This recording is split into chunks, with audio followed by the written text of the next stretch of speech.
하나님께서 사랑하시는 우리 봉두리교회 성도 여러분, 안녕하십니까? 또 영상을 통하여 각 처소에서 예배드리고 계시는 우리 성도 여러분, 안녕하십니까? 여러분, 한 주간 어떻게 지내셨습니까? 제가 우리 학생들하고 안식일 오후에 예배 끝나면 모여가지고 한 주간 어떻게 지냈냐 그러면 애들이 참 피곤한 삶을 살고 있어요. 여러분들 못지않은 참 피곤한 삶을 아이들이 살고 있더라고요. 많은 모두가 죄로 인하여 참 고생하고 있습니다. 저는 여러분들과 달리 세상과는 조금, 그 세상 경쟁과는 조금 떨어져서 생활을 살아 다행이라고 생각해요. 때때로 저는 참 무섭습니다. 정말 그래서 하나님이 제 연약함을 아시고 아마 이렇게 목회의 길을 걷게 하신 것 같아요. 그러나 저와 달리 성도 여러분들께서는 정말 이 세상 속에서 전쟁과 같이 사시다가 이 정말 소중한 쉬는 날에 쉬지 않고 다시 교회에 오시고 이곳에서 예배를 드리고 계신다는 것이 참으로 위대하고 존경합니다. 때때로 참 이 세상이 무섭고 죄가 무서울 때마다 저는 이 성수에 계신 예수 그리스도를 생각하곤 합니다. 그분께서 정말 우리의 죄와 이 죄악 세상에서 우리가 승리하라고 이렇게 대제사장이 무릎을 꿇고 기도하고 있는 것처럼 저 하늘 성수에서 우리를 위하여, 나를 위하여 기도하고 계신다는 사실을 생각하면 내가 일을 잘하든지 못하든지, 내가 지식이 많든지 적든지, 그리고 내가 죄가 있든지 없든지 끝까지 사랑하시는 그분의 사랑으로 회복된다라는 것이요. 코로나 4단계가 이제 내일부터 12일부터 돼서 저희가 지난주 안식일에 출석자 수가 95명인데 저희가 2주간 모르겠어요. 2주 지나도 또 풀리지 않으면 또 한동안 우리 성도님들을 보지 못하고 또 헤어져야 하는 마음이 참 안타깝습니다. 제가 잘 경험은 없지만 목사로서의 의미 있는 것은 이 안식일에 성도님들과 함께 밥을 먹기도 하고 이야기를 듣기도 하고 얼굴이라도 보고 학생들하고 이야기 나누는 것이 행복한 것인데 그저 인터넷 저 카메라만 보고 이제 앞으로 예배를 드려야 된다고 생각하니까 참 외로운 시간이 길어질까 겁이 나기도 합니다. 오늘 그래서 정말 저희가 그 코로나로 인한 염려를 잊을 만큼 성령의 감동을 통하여 우리의 마음이 다시 회복되게 또 소망으로 불타오르게 되기를 소망합니다. 그래서 우리 모두가 오늘 말씀을 통하여 하나님의 사랑으로 푹 잠겨 다시 만날 때까지 우리가 힘써 살게 되기를 소망합니다. 네, 오늘 설교 제목은 조건적 사랑을 넘어입니다. 오늘 본문의 말씀은 하박국 3장 17절로 18절이에요. 우리 함께 읽어볼까요? 비록 시작. 비록 무화과 나무가 무성치 못하며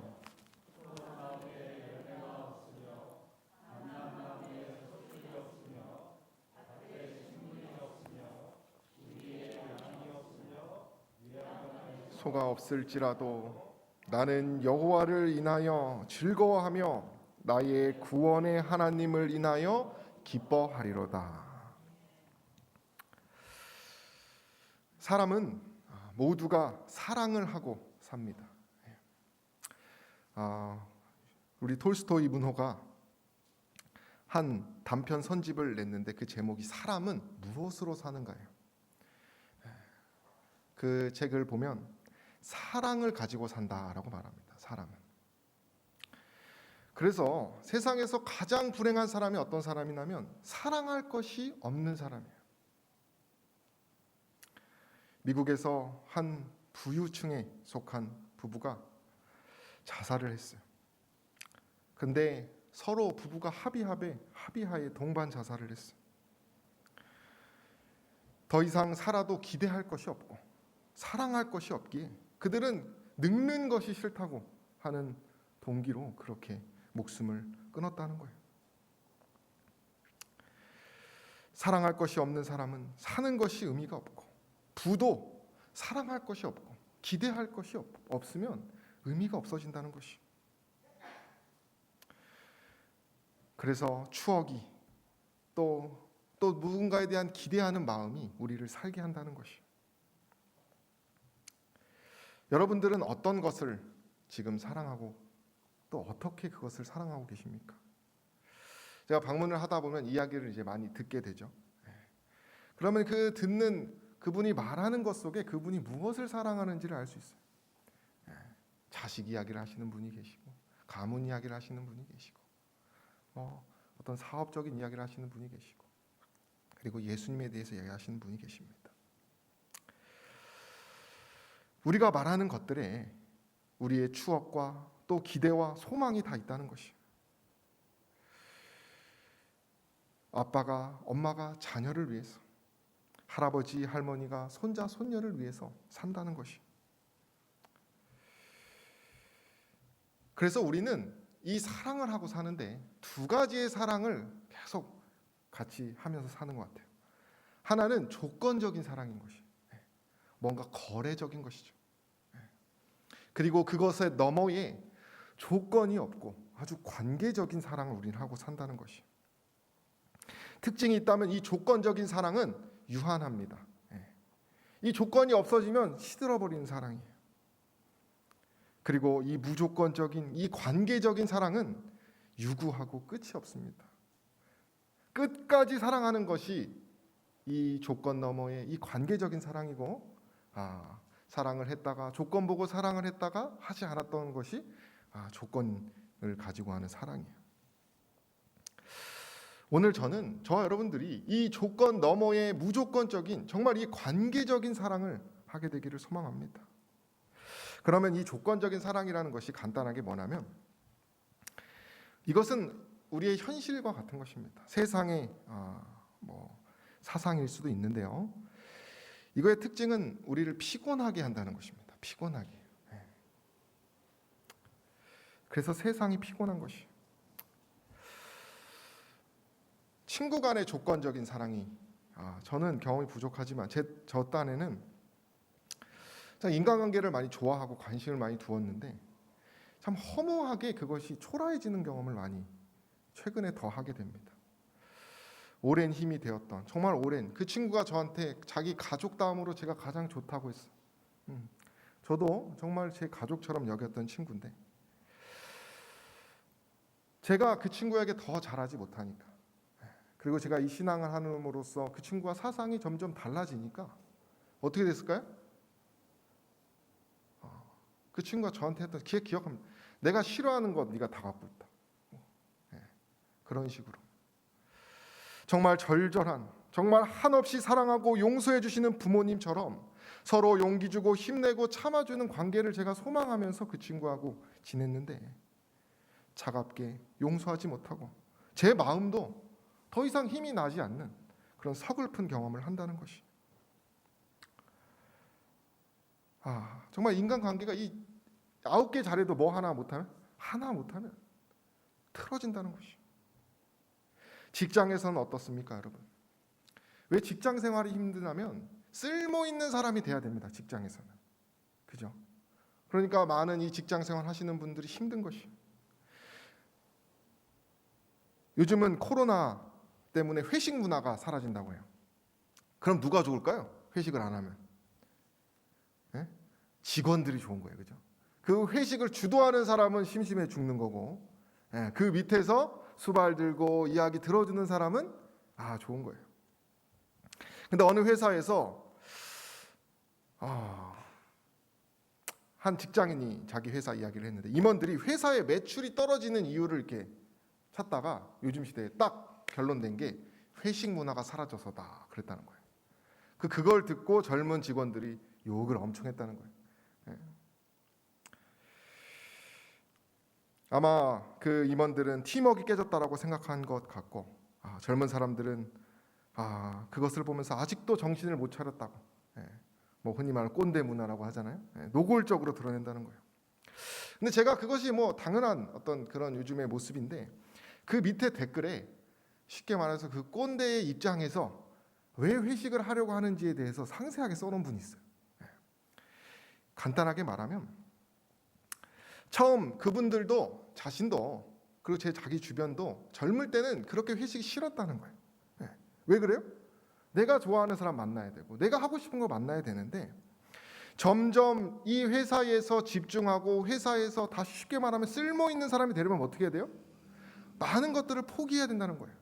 일을 잘하려면 다 끊어내야 된다는 거예요. 그러니까 다 누가 없어져요? 옛날에 만났던 친구들이 없어지고 여러 자신이 좋아했던 것들을 다 포기하고 산다는 것이. 그러니까 이제는 다 외로워지니까 그 회식 문화로 뭐 하는 거예요? 대리만족하는 거예요. 외로운 마음을 회사에 의존하게 되다 보니까 그렇게 직원들이라도 같이 모여서 오늘날 뭐 노래방이라도 같이 직원들 데리고 가야지 뭐 하는 거예요? 그 마음이 풀린다는 거예요.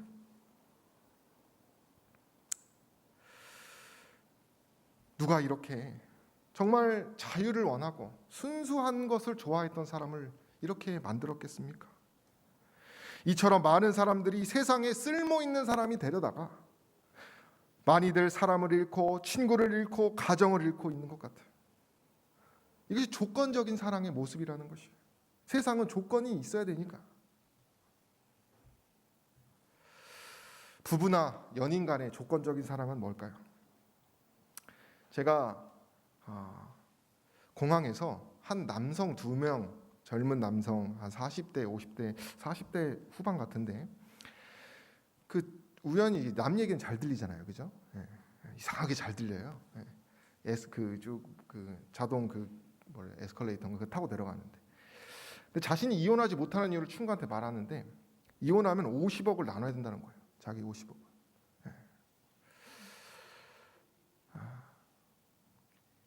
온전히 거래하는 관계가 부부간에 돼버린 것이.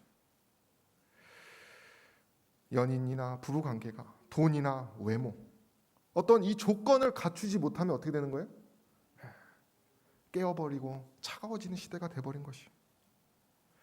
어떤 젊은 부부가 결혼 전에 자신의 결혼하면 봉사하는 일당을 다 계산했어요. 시급으로. 다 계산해서 매달 얼마씩 받아야 한다는 표를 서로 준 것입니다. 그 부부가 행복할까요?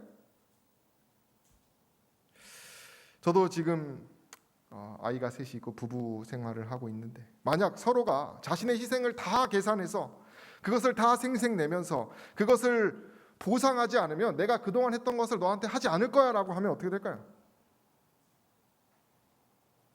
너가 내가 한 만큼 안 하면 난 안 할 거야 라고 하면 어떻게 되겠습니까?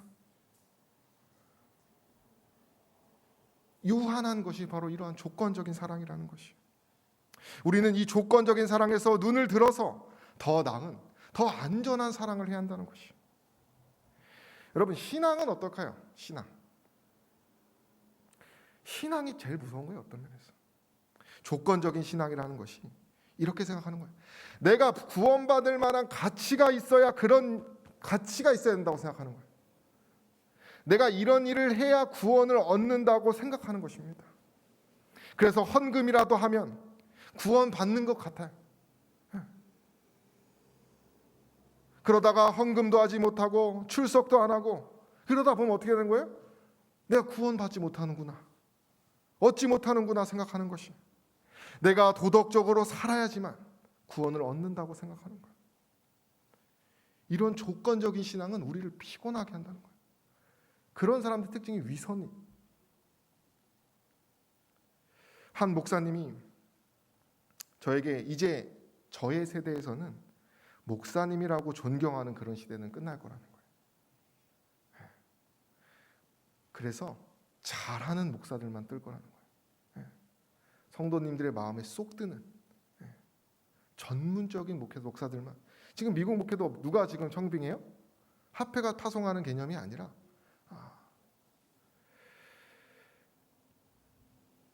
성도자, 목회자 관계도 참 그런 어떤, 제가 4년을 목회 시험 준비를 했는데 정말 차갑고 참 어두운 길입니다. 왜냐하면은 경쟁해야 돼요, 경쟁. 순수하게만 하기에는 한계가 있다는 것이. 근데 이제 제 세대에는 그런 목회의 길을 걸어야 한다는 것이. 또 성도님과 목회자님 관계도 많은 경우 9개를 잘해도 서로가 1개를 못하면 어떻게 돼요? 원망을 받는다는 거예요. 그래서 1개의 그 실수를 하지 않고 완벽하기 위해서 제가 생각해보면 어떻게 하면 되냐면 거리를 두는 거예요. 일을 안 하면 되는 거예요. 그 일을. 그럼 어떻게 됐습니까? 그 관계가 점점 차가워지고 형식적으로 변하고, 오늘날 좀 그런 차가운 조건적인 사랑이 만드는 결과라는 것이. 부목사들끼리도 이야기하면 서글픈 것이 부목사들을 하나의 부품처럼 여겨지는, 그 맡긴 일만 잘하면 감정은 상관없이 그래야 인정받고 사랑받는 조건적인 부분은 우리를 매우 피곤하게 한다는 것이. 부모와 자식 간의 관계도 한 우화, 제가 항상 기억하는 우화가 있는데, 자녀들이 자신을 잘 찾아오지 않는 한 노모가 있었어요. 너무 외로워서 집에 있었는데 한 스님이 찾아온 겁니다. 그래서 어떻게 해야 자녀들이 저를 좀 잘 찾아올 수 있습니까? 이렇게 물었어요. 그랬더니 스님이 금가락지를 어느 날 딱 주더니 이걸 좀 끼고 있어라 그랬대요. 그 뒤로 자녀들이 집에 오니까 집에 없던 게 보여요. 번쩍거리는 게. 뭐가 보여요? 엄마 손에 있는 금가락지가 보이는 거예요. 며느리들이 인사를 하기 시작하고, 그 가족들이 효자효녀가 됐대요. 그리고 눈을 감기 전에 그 노모가 그 금가락지를 빼서 스님에게 주고 평안히 눈을 감았다. 뭐 이런 제가 우화를 생각하게 됩니다. 여러분, 이런 말 들어보셨어요? 부자에게는 상속자는 있어도 자식은 없다. 부자에게는 상속자는 있어도 뭐가 없어요? 자식이 없다는 거예요. 흔히 재벌가에서 그러한 그런 싸우는 모습을 우리는 흔히 보게 됩니다. 부모가 거래처가 돼버린 거예요. 은행장이 돼버린 것이에요. 부모님을 잃은 것이 죄송하고 슬퍼서 눈이 뻘개지는 것이 아니라 이 재산을 저 형제가 가져갈까 봐 눈이 뻘개지는 그런 모습이라는 것이. 효자 효녀 신용을 하다가 부모가 돈을 끊으니까 부모를 부모로 보지 않고 관계를 끊어버리는 많은 자녀들과 그런 가정들이 있다는 것이. 제가 인터넷에서 한 어머니신데 자신이 자녀들한테 매달 400씩 준다는 거예요. 매달. 그 자녀들 행복할까요? 근데 그분의 고민이 자기는 잘 안 한다는 거예요. 똑바로. 그 스님이 그래요. 당신이 망쳐놓은 거라고.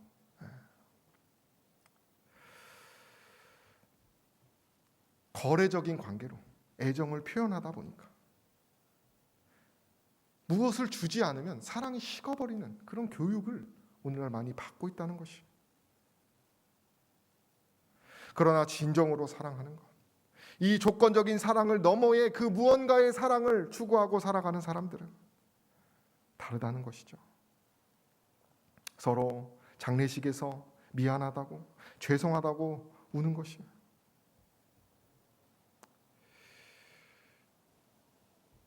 그러면 이 바닷물과 같이 우리를 정말 목마르게 하는 이 조건적인 사랑, 이것을 우리가 타파하려면 다른 그 너머의 사랑을 해야 해요. 이 사랑은 이 어머니가 아이들을 긍휼히 여기는 것과 매우 관련이 되어 있는데, 이 조건적인 사랑을 넘는 인물을 잘 설명하는 성경의 인물이 있습니다. 욥입니다. 사단이 하나님께 가가지고 하나님 이제 세상을 포기하십시오. 이제 세상은 다 제 것입니다. 그랬어요. 하나님이 말하시기를 아니다. 욥을 봐라. 그랬더니 사단이 뭐라 그래요? 여호와께 대답하여 가로되 욥이 어찌 뭐 없이 까닭 없이 하나님을 경외하리이까.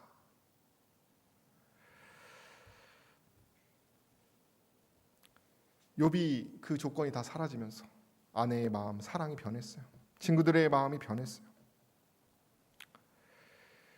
그러나 욥의 경우는 그는 하나님께 받은 생명을 감사하는 사람이었기 때문에 하나님께서 주시는 그러한 조건이 사라져도 어떻게 했어요? 그는 하나님을 하나님이라고 불렀다는 것이에요. 잘해줄 때만 부모님입니까, 여러분? 관계가?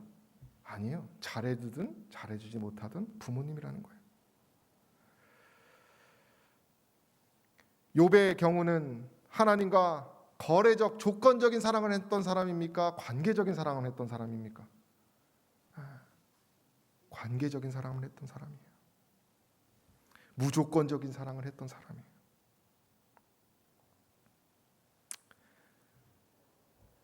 오늘 본문의 말씀, 이 본문의 말씀, 이 고백이 우리의 고백이 되기를 간절히 소망합니다. 정말 부모 자식 간의 진짜 자녀는 이와 같은 고백처럼 내가 무화과 나무가 무성치 못하고 포도나무에 열매가 없고 감람나무에 소출이 없고 내 밭에 식물이 없고 양이 없고 아무것도 내가 가진 조건이 없을지라도 뭐 하는 사람이에요? 사랑할 줄 아는, 존경할 줄 아는, 영광 돌리고 예배 드릴 줄 아는 사람이라고 하는 사실입니다.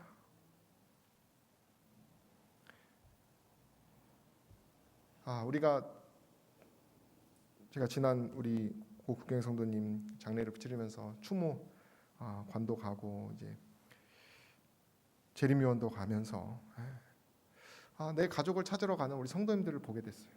만나러 간다고. 이 관계적인 사랑을 나누는 사람은 그가 이 세상에 없더라도 뭐 하는 사람이에요? 늘 찾아가는 사람. 죽어서도 유지가 되는 그런 유구하고 영원한 사랑을 갖고 있는 것이. 우리가 천국의 비유도 똑같습니다. 조건적인 사랑을 하는 사람과 무조건적인 사랑을 하는 사람의 이야기가 나오는데요. 여기 보면 먼저 온 자들이 와서 더 받을 줄 알았더니 저희도 뭐 받았어요? 품삯을 똑같이 받은 것이에요. 새벽에서 일찍 와가지고 온 사람하고 마지막 끝물에 잠깐 와가지고 잠깐 청소하고 끝난 사람하고 똑같이 받은 거예요. 누가 원망했어요? 여기서? 억울하신 분 없으십니까? 이 말 듣고?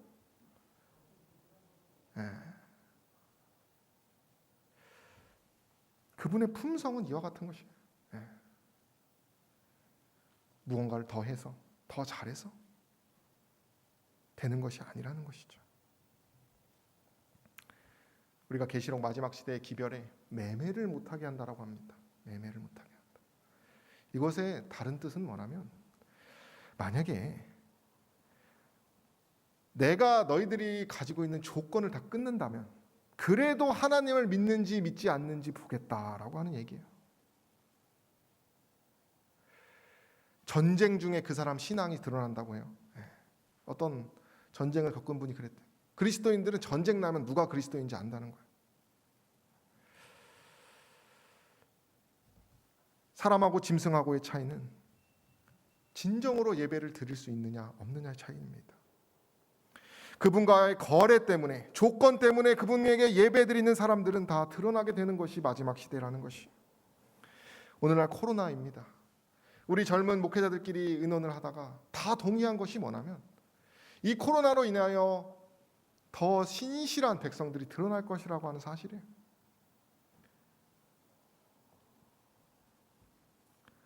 여전히 조건이 좋든 좋지 않든 간에 사랑하고 나에게 생명을 주신 하나님께 예배드리는 사람, 그것이 마지막 때에 승리하는 남은 자손의 모습이라는 것이에요.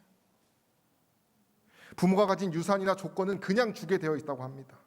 그러나 생명은 값으로 그 생명을 살 수가 없는 것이에요. 이 아이가 얼마냐 할 수 없는 것이에요. 여러분, 때때로 자식도 원망스러울 때가 있다고 합니다. 그리고 서로 사랑하는 것이 참 어려운 일인데, 그러면 어떻게 해야 우리가 이 무조건적인 관계적인 사랑을 할 수가 있을까요? 어떻게 해야 될까요, 여러분? 이게 정말 중요한 예수님의 사랑인데, 요한복음 13장 1절 우리가 함께 읽어볼까요? 예수께서 시작. 예수께서 자기가 세상을 떠나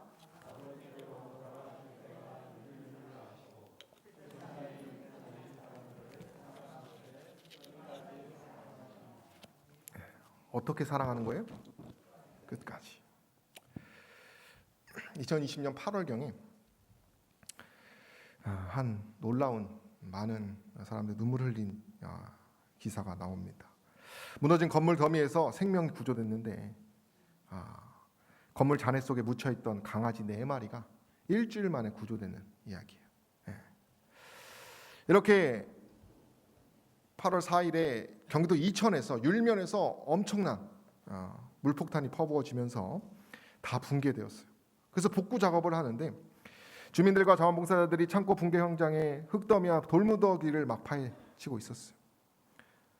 근데 그 어미개가 정말 소리를 지르면서 사람들에게 막 흙을 파고 있다는 거예요. 가서 보니까 뭐가 있어요?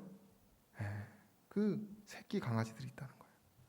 어머나 어떻게 별로 다치지도 않았다고, 하나 살았다고, 운 좋게 살았다고 했어.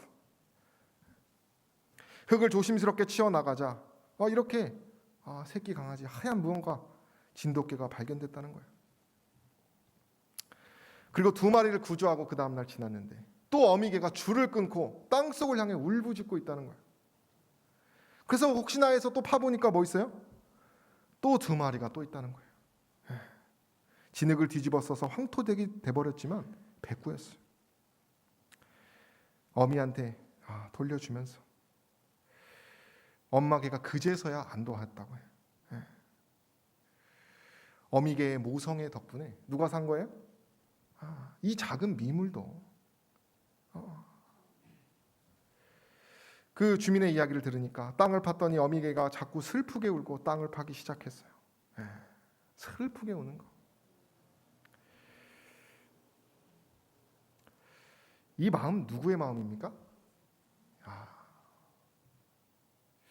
성경에는 젖먹이는 어미와 그 자녀의 이야기가 많이 나옵니다.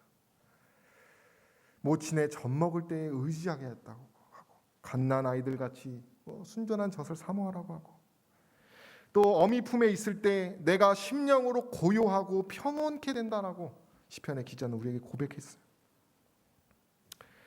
예수 그리스도의 마음을 오늘날 우리가 발견할 수 있는 가장 확실한 것이 뭐예요? 어머니의 마음이라고 합니다. 우리 모두는 젖을 안 먹고 자란 사람이 없어요. 여기서 늑대젖 먹고 크신 분 계십니까? 없어요. 어머니의 젖을 먹고 산다는 것은 어머니의 생명을 먹고 산다는 거예요. 분유, 소젖하고는 다른 것이에요. 영양만 들어있는 분유와는 다른 것이에요. 어머니의 품에서 자란 것은 온전한 사랑을 받은 것이에요. UN 보건기관 WHO에서 남아공에 있는 영아 고아원에 자꾸 아이들이 죽는다는 이야기를 듣고 조사를 좀 했다고 해요. 그래서 확인하고 마지막 처방으로 뭐라 그랬냐면 아이들이 깨어있을 때 하루 10분만이라도 안아주고 입을 맞춰줄 것이라고 결론을 냈다고 합니다. 아무리 기저귀를 갈아줘도 진정한 그 품의 따뜻함을 느끼지 못하면 어떻게 되는 거예요? 살 수가 없는 것이. 그래서 어머니는 사랑의 샘이요, 사랑의 밭이요, 사랑의 나무요, 기름지지 않은 때가 없다. 그런 시들이 있어요. 저희 부모님이 지금 손자 손녀 보고 계시는데 본인들이 낳지도 않으셨는데 정말 더 긍휼히 여기는 모습을 보게 됩니다. 이것이 무슨 사랑이에요? 관계적인. 그 시급을 다 계산하는 사람이 있겠어요? 그 할머니 할아버지 중에? 그런 게 없다는 것이죠. 그래서 부모를 생명의 책임으로 결박당한 사람들이라고 말합니다. 어느 정도 결박을 당해야 되냐면 부모는 예언의 시내는 그 자녀들의 구원까지 영생까지도 책임져야 된다고 그랬어요. 그게 얼마나 무서운 말입니까? 조건만 책임지는 것이 우리나라 세상인데 뭐도 책임져야 된다고요? 내 자녀들의 구원도 그것에 결박당한 것이 부모의 삶이라는 것이요.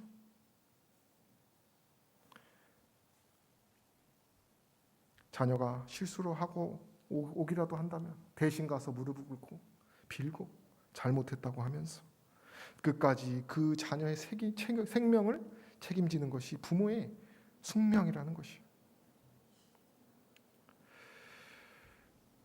예수님도 우리를 만드신 책임을 가지고 그것에 결박당하셔서 그것을 책임지시고자 어디에 달려 돌아가셨어요? 십자가에 달려 돌아가셨어요. 예수님이 십자가에 달려 돌아가셨을 때 옷이 벗겨졌어요. 옷이. 죄를 짓는 것은 제일 큰 수치고 망신을 받는 거와 똑같은 거예요. 그분이 이렇게 벌거벗음을 당했습니다. 자식이 잘못되면 누가 망신을 받아요? 부모가 망신을 받는다고 해요. 그분이 그 자녀들 때문에 이마가 찢어지고 피가 터지고 결국엔 심장이 터져 그런 고통을 당했다는 것이. 인간을 탄생시킨 엄청난 책임을 그분께서 지시고 십자가에서 돌아가셨다는 것이. 우리가 그분의 그 사랑과 긍휼을 생각할 때에 어떻게 할 수 있는 거예요? 나도 조건 없이 사랑할 수 있다는 사실입니다.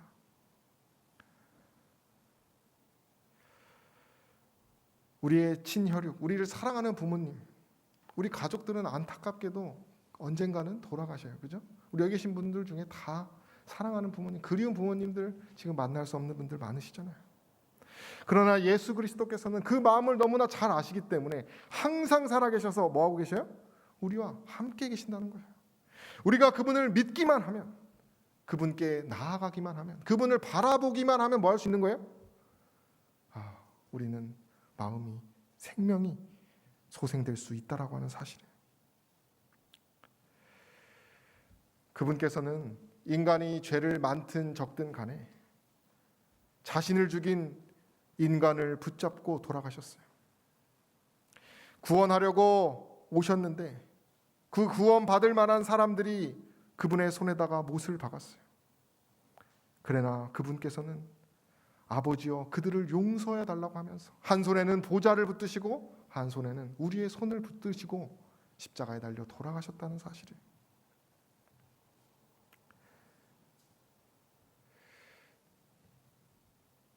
한 경찰서에 남루한 행색에 할머니가 보따리 2개를 들고 거리를 헤매고 있다는 이야기를 들었어요. 1시간째 왔다 갔다 한 할머니가 돌아다닌다는 거예요. 그 할머니에 붙잡고 얘기를 해보니까 내 딸이 지금 애를 낳고 병원에 있다는 거예요. 근데 자신의 이름도 모르고 딸의 이름도 모르고 보따리만 하염없이 부둥켜 안고 있어요. 그 할머니의 차림이 슬리퍼 차림이라 인근 주민이라 판단해서 수소문 끝에 할머니를 아는 이웃을 만나고 딸이 입원한 병원을 전해드려서 순찰자로 모셨다고 합니다. 갓난쟁이와 함께 침대에 누운 딸 앞에서 주섬주섬 식어버린 미역국, 나물 반찬, 흰밥을 내놓는 엄마를 보면서 수많은 사람들이 가슴이 미어졌다는 거예요. 치매를 앓는 엄마가 놓지 않았던 기억 하나가 뭐예요? 내 딸을 긍휼히 여기고 배고플까 봐. 예수님께서도 마치 그 보따리를 들고 돌아다녔던 것처럼 우리 자신을 팔고 또 자신을 팔기 위해서 뛰어다녔던 그 제자를 끝까지 사랑하셨어요. 여기 보면 그분께서 다 아셨습니다. 뭘 아셨어요? 제자 중 하나가 뭐 할 걸? 나를 팔 걸. 우리는 때때로요. 제가 참 좋아하는 형이 그래요. 자신이 제일 싫어하는 거는 당하는 거래요. 모르고 당하는 게 제일 싫답니다. 다 그런 것 같아요. 우리가 때때로 그런 나를 배신할 만한, 내가 믿을 만하지 못한 사람은 어떻게 해요? 흔히 말하는 요즘 손절한다 그래요. 그죠? 거리를 두는 것이. 과오가 있거나 죄가 있으면 손을 씻고 절연하거나 절교를 하는 것이 인간의 모습인데 그분은 12명 모두를 뭐 하셨어요? 사랑하시고 씻기셨어요. 사형을 언도받는 재판장에 만약에 그 사형수의 어머니가 살아계셨다면 그 어머니가 재판장이면 어떻게 했겠습니까? 대신 나를 죽여달라고 했을 거예요. 혹은 일어나 울면서 용서해달라고. 그 어머니만큼은 그렇게 했을 거라는 것이. 그러한 온전한 사랑이 있어야 우리의 삶에 희망이 있다는 것이. 우리의 조건이, 우리의 가치가 얼마나 있는지 그분은 묻지 않으십니다. 그저 뭐 하시는 분이에요? 우리를 사랑하시는 분이라는 거예요. 그런 예수님을 앞에 두고 제자들은 누가 더 크냐라고 하면서 싸웠다는 거예요. 미움이 가득 찼습니다. 기분이 나빠서 서로 말도 안 해요. 그러나 그분은 그 제자들의 뭘 씻기셨어요? 발을 씻겼다는 거예요. 예, 이것이 바로 조건 없는 사랑의 핵심, 발을 씻어줄 수 있는 거예요. 발은 엄마가 아이를 씻겨주는 것이에요. 엄마는 온전히 종노릇을 합니다. 예, 저도 너무나 지금 잘 배우고 있어요. 종노릇이 뭔지. 지금 저희 집에서는 4명의 종이 있습니다. 4명의 종이 3명의 어르신들을 지금 모시고 있어요. 4명이 한 마음이 돼서 종노릇을 합니다. 근데 갈라디아서 5장 13절에는 우리 함께 읽어볼까요? 형제들아, 시작. 형제들아, 너희가 자유를 위하여 부르심을 입었으나 그러나 그 자유로 육체의 기회를 삼지 말고 오직 사랑으로 서로 종노릇하라.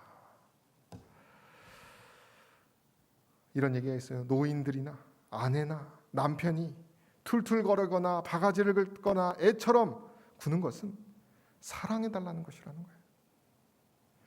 그런 사람 앞에서 자존심을 세우면 종노릇할 수가 없는 것입니다.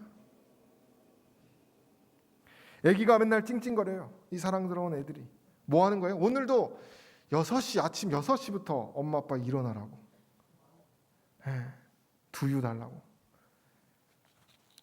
자기는 일찍 자놓고 어디다 원망할 수도 없어요. 여기서라도 말하니까 속이 시원한데 뭐 해달라는 거예요? 자기를 사랑해달라는 거예요. 저희 지금 부모님 계셔서 제가 이걸 의도한 건 아닌데 애초부터 말하고 싶었던 거예요. 어머니가 이런 얘기를 좀 싫어하시기 때문에. 그러나 제가 첫날 이제 어머니 아버지 오셔가지고 애를 봐주셨는데 새벽 어머니가 밤새서 봐주신다는 거예요. 그 다음날 아침 저희가 죄송한 마음을 안고 그래도 편히 쉬었어요. 아침에 일어났는데 생색 하나 안 내시더라고요. 저였으면 너 때문에 밤샜다라고 했을 것 같아요. 그 모습을 보니까 제 아내에게 제가 뭐 좀 하면 생색냈던 제 모습이 너무 부끄러운 것이에요. 요즘은 제가 이제 부모님 모습을 보면 옛날에는 그냥 좋다 했는데 그만 하셨으면 좋겠어. 왜냐면은 제가 그거 해야 돼요. 나중에 제가 할머니 할아버지 되면 그렇게 해야 된다는 소리예요. 그러니까 부담이 돼요. 좀 노는 모습을 좀 보고 싶어요. 저도 놀게. 부모의 마음, 그게 갚을 길이 있습니까, 여러분? 갚을 길이 없는, 조건 없는 사랑이라는 것이. 이 사랑만이 충성을 맹세받을 수 있는 것이에요.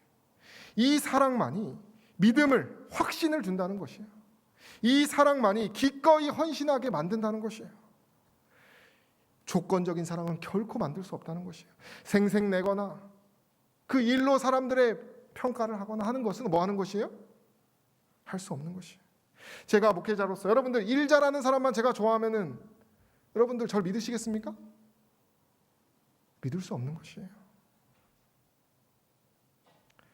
여러분, 사랑이 가치 있게 한다는 것이에요. 우리가 그 사랑하는 무언가를 어떤 사랑을 가느냐에, 어떤 사랑을 하느냐에 그것의 가치가 정해진다는 사실. 최고의 가치는 우리가 조건 없는 관계적인 사랑으로 희생하는 것. 회사에서나 부부 생활이거나 친구 관계이거나 교회에서나 신앙도 다 마찬가지라는 것이에요. 그래서 제가 이 말씀을 준비하면서 이 말씀이 딱 생각이 났어요. 여러분, 꽃이 피고 열매가 맺으려면 씨가 어떻게 해야 돼요? 죽어야 돼요. 씨가 종노릇을 해야 돼요. 만약에 그 씨가 자기 생명을 살아가고 죽지 않으면 어떻게 되는 거예요? 열매를 못 맺는 것이에요.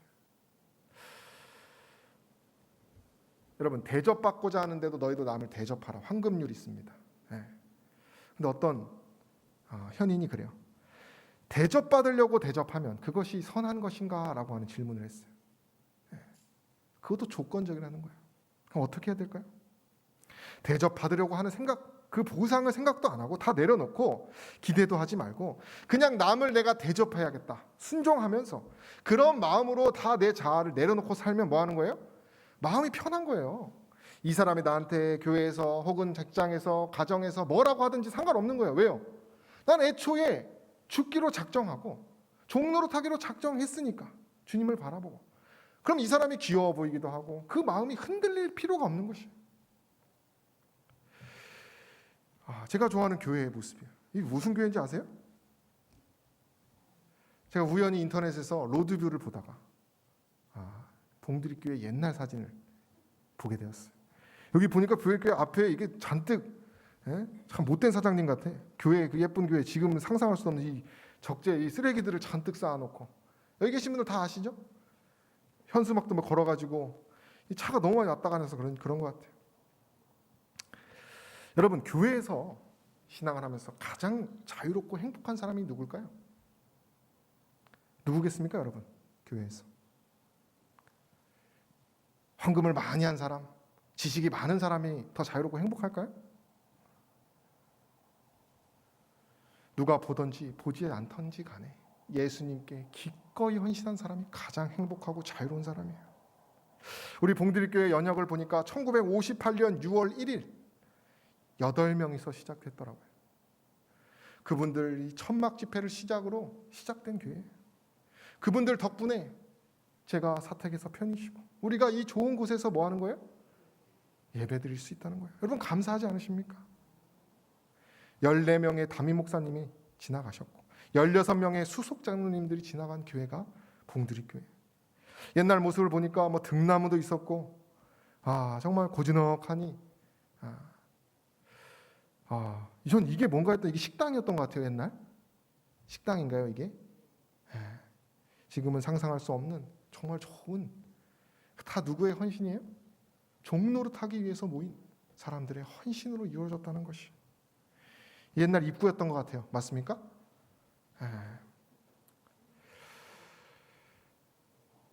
우리가 어디서나 자유롭고 마음 편하려면 종노릇 하는 사람이 가장 마음이 편하다는 사실입니다.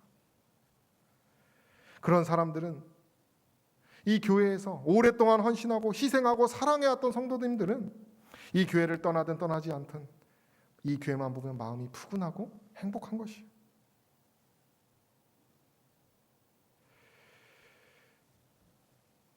우리가 진정으로 이 예수님의 마음을 갖게 되기를 간절히 소망합니다. 우리 함께 다시 읽어보겠습니다. 예수께서 시작. 예수께서 자기가 세상을 떠나 하나님께로 돌아가실 때가 이른 줄 아시고 세상에 있는 자기 사람들을 사랑하시되 끝까지 사랑하시니라. 우리가 참된 사랑을 가지고 우리에게 먼저 종노릇 하셨던 예수 그리스도의 십자가를 이 시간 바라보시게 되기를 간절히 소망합니다. 정말 나의 결점이나 나의 죄, 나의 부족함을 바라보지 마시고 그분을 바라보고 죄를 자복하고 뉘우치는 마음으로 그분의 빛과 그 따뜻한 사랑에 안겨서 우리의 심령을 여시게 되기를 바랍니다. 우리가 부모님 밑에서 제가 부모님과 함께 있어 보니까 일해도 되지 않아요. 일 안 해도 돼요. 일 못한다고 나무라는 분이 없어요. 그러한 편안한 마음으로 주님 앞에 나아가시게 되기를 바랍니다. 그래서 우리를 위하여 흘리신 그 피와 그 수치와 그 사랑을 생각하면서 그분 덕분에 그분이 우리를 책임지고 계신다라고 하는 믿음을 가지고 오늘 이 시간 확신으로 일어나시게 되기를 간절히 소망합니다. 그런 저와 여러분 되시고 그러한 귀한 안식을 되셔서 그분께 예배하는 저와 여러분 되기를 바라며 말씀을 마치겠습니다.